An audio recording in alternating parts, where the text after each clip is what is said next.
Number 1. Playing video games. Gaming is one of the most lovable pastimes in the modern world, but a lot of people spend way too much time playing. 1 hour here, 2 hours there. The time just disappears. Where does it go? Who knows? Not into anything productive, that's for sure.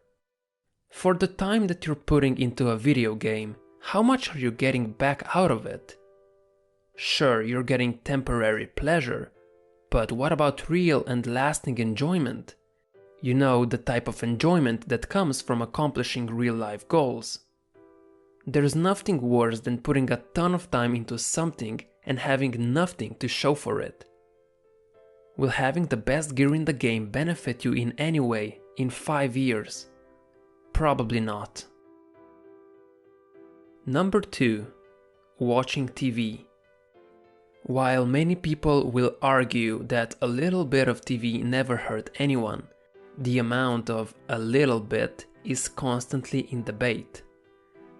Nielsen report found that the average American watches more than 34 hours of television each week. That's almost a full work week. Imagine if you spent a fraction of this time working on your goals. You'd be making so much progress. No one ever accomplished anything by just sitting on the couch.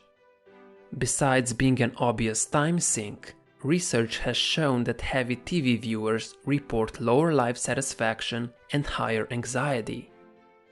Television messes with our understanding of reality. It's filled with beautiful people doing interesting things and having great adventures every show. Life is never going to be like a TV series, and this can make people very disillusioned about how their lives should look.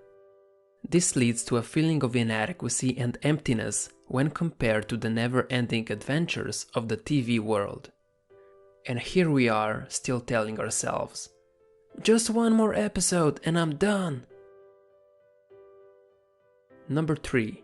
Surfing the internet. Let's take a look at a scenario that's all too common in today's world.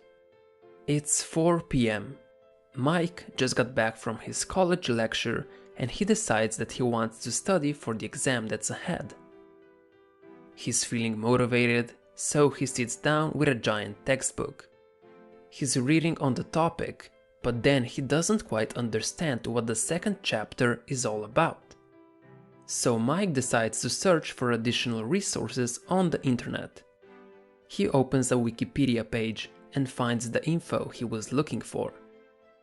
Since he's already here, he decides to quickly check his email before going back to studying. Suddenly, it's 9 p.m. and 5 hours have passed since Mike decided to study. And yet, he didn't progress further than the second chapter and he's still on the internet. Internet is a trap that everyone falls into from time to time. It's designed to keep our attention for hours on end. After he checked his email, he thought it might be a good idea to quickly check Facebook as well.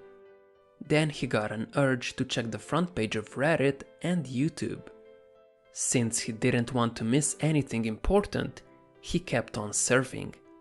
By this time, Mike was already sucked into the internet black hole. Internet is a great tool when used correctly, but when it's done mindlessly, it can be your greatest enemy. Keep on improving so you can be better than yesterday.